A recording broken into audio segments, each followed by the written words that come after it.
Сәлеметсіздер ме оқушылар? Бүгін біз 2-ші сыныптың 6-шы сабағын орындайтын боламыз. Балалар, сабақты бастамас бұрын каналыма тіркеліп, лайк басып, қоңыраушаны басып қойды ұмытпаңыздар. Бізде 6-шы сабақ өзіңді тексер, яғни тапсырмалар берілген. Бірінші тапсырмаға қарайық, тиісті сандарды жаз дейді. Бұл жерде 7 ондық 2 бірлігіміз, ол бізде 72 сан екен. Келесі 9 ондық 8 бірлік, ол бізде 98 саны. Келесі 9 ондық 0 бірлік дегеніміз ол 90 саны. Және 6 ондық 2 бірлік, ол бізде 62 саны болады екен. Келесі екінші тапсырма, сандарды жаз. 47, 56, 56, 62, 62, 71, 98, 34 және 29 сандарын жазып шықтық. Келесі үшінші тапсырма, сандардың жазылуында әр цифр нені білдіреді? Үлгі бойынша әр санды неше ондық, неше бірлік бар екенін жаз.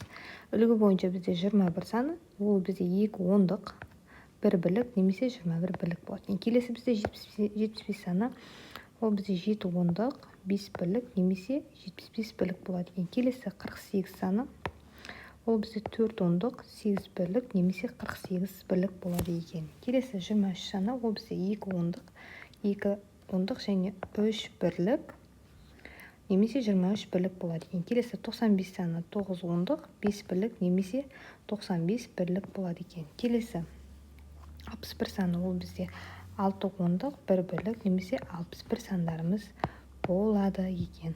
Келесі төртінші тапсырма, А нұсқасында 69, 20, 47, 95, 38, 51 сандарының көршілерін жаз дейді. Енді біз 69 санның алдыңғы қатарында 68 саны, одан кейін 69-дан кейінгі сан, ол бізде 70 саны. Келесі 20-ның алдыңғы қатарында 19, 20-дан кейін 21 саны. 47-ның алдыңғы қатары 46, одан кейін 48 саны болады екен. Келесі 95 санымызда алдыңғы қатарда ол 94 саны, және 95 санымыздан кейінгі сан ол бізде 96. Келесі 38 санымыздың алдыңғы қатарына 37, 38 санымыздан кейін 39 санымыз болады екен. Келесі 51 санымыздың алдыңғы қатарында 50, ал ода 51 санымыздан кейін 52 саны болады екен. Енді Ә нұсқасында 87, 60, 81 сандардың алдыңғы сандарды разрядты қосылғыштардың қосындысы түрінде жазыңдар дейді. 87-міздің алдыңғы санында бізде 86 саны болады. Демек 86 саны 80 қосылған 6 болып жазылады екен. Келесі 60 санымыздың алдыңғы қатарында 59 саны, 59 санымыз ол 50 қосылған 9 болып жазылады екен. Келесі 81 санымыздың алдыңғы қатарында 80 саны, ол бізде 80 және тең 80 саны деп жазып қояды екенбіз. Бесінші тапсырма, сандарды салыстыр дейді. Бұл жерде бізде бірден ондықтарына қарайық. Сонда 29 2 ондықты белгілеп алдық, 31-де 3 ондықты белгілеп алдық. Сонда бұл жерде бізде 31 саны, яғни 3 ондығымыз үлкен болады. Келесі бізде бұл жерде бірден сандарында 8 ондық, 9 ондық деп жазып алдық. Бұл жерде әрине 9 ондық, яғни 91 саны үлкен болады. Келесі ондықтар бізде ондықтары бірдей, 4-4-тен, сондықтан бірден біз бірліктеріне қараймыз. Сонда 7 бірлік, 3 бірлік, яғни 7 бірлігіміз бізде үлкен болады. Келесі бізде бұл жерде ондықтар сандары бірден бірлігіне қарайық. 7 бірлігіміз бізде 6 бірлігімізден үлкен болады. Келесі бұл жерде ондықтарына қараймыз. 64 саны, яғни үлкен 58-ден, яғни оны 6 ондық және 5 ондық деп алдық. 6 ондығымыз сонда 5 ондықтан үлкен. Келесі бізде ондықтарын алдық. 75 саны 7 ондық, 68 саны 6 ондық, демек 7 ондығымыз үлкен. Келесі бұл жерде ондықтарын алдық. 81-ді 8 ондық, 96-ны 9 ондық деп алдық. Демек 9 ондық, яғни 96 санымыз үлкен болады екен. Келесі бізде бұл жерде ондықтарынан алдық, яғни 31 саны 3 ондық, 56 саны 5 ондық деп алдық. Демек бұл жерде 5 ондық, яғни 56 саны үлкен болады. Алтыншы тапсырма, 59 санының графикалық моделін құр дейді.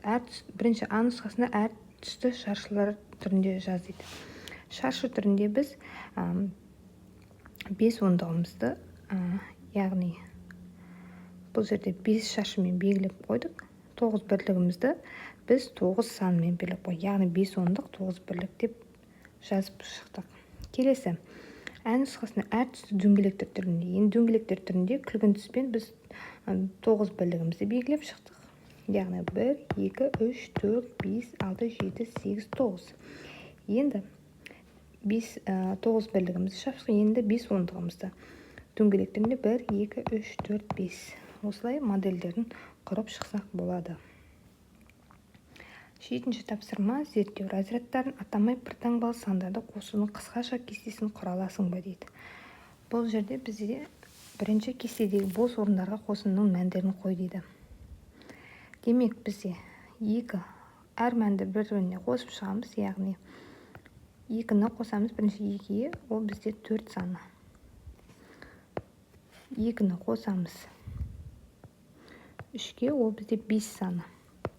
2-ні қосамыз 4-ке 6 саны, 2-ні қосамыз 5-ке 7 саны, 2-ні қосамыз 6-ға, ол бізде 8, 2-ні қосамыз 7-ге 9, 2-ні қосамыз 8-ге, ол бізде 10 саны. Келесі бізде 3 мәніміз. 3-ті қосамыз 2-ге 5, 3-ті 3-ке қосамыз 6, 3-ті 4-ке қосамыз 7, 3-ті 5-ке қосамыз 8, 3-ті 6-ға қосамыз 9, 3-ті 7-ге қосамыз 10. Келесі бізде 4 саны. 4-ті қосамыз 2-ге 6, 4-ті қосамыз 3-ке 7, 4-ті 4-ке қоссақ 8, 4-ті 5-ке қоссақ 9, 4-ті 6-ға қоссақ мәніміз 10 болады екен. Келесі бізде 5 саны. 5-ті 2-ге қоссақ 7, 5-ті 3-ке қоссақ 8, 5-ті қосамыз 4-ке 9, 5-ті 5-ке қоссақ 10 мәніміз шығады. Енді бұл жерде бізде екінші сұрақта қосу кестесінің көмегімен 8 бен 2 сандардың айырмасының мәнін қалай табады дейді. Айырмасы, яғни біз 2-ні 6-ға қоссақ 8. 2 мен 6 сандардың мәні бізде 8-ге келіп қиылысып тұр екен. Қиылысып тұр. Сонда 8-ден 2-ні алсақ та 6 болады екен. Яғни мәндеріміз солай қиылысу сандарымен бірігіп шығып тұр. 8-ші тапсырма есепті шығар дейді. Жараста 30 асық бар. Ол 10 асықты досына сыйлады. Жараста неше асық қалды? Бізде жараста 30 асық болған. Сыйлады 10 асық, қалды неше асық екен белгісіз. Демек біз шешуі 30 асығымыздың 10 асығымызды аламыз, сонда жауабы 20 шығады екен. Жауабы бізде жараста 20 асық қалды. Балалар, осымен біздің сабағымыз тамам. Мен каналым пайдалы болса, каналыма тіркеліп, лайк басып, қоңырау шаны басып қойды ұмытпаңыздар. Келесі сабақта кездескенше.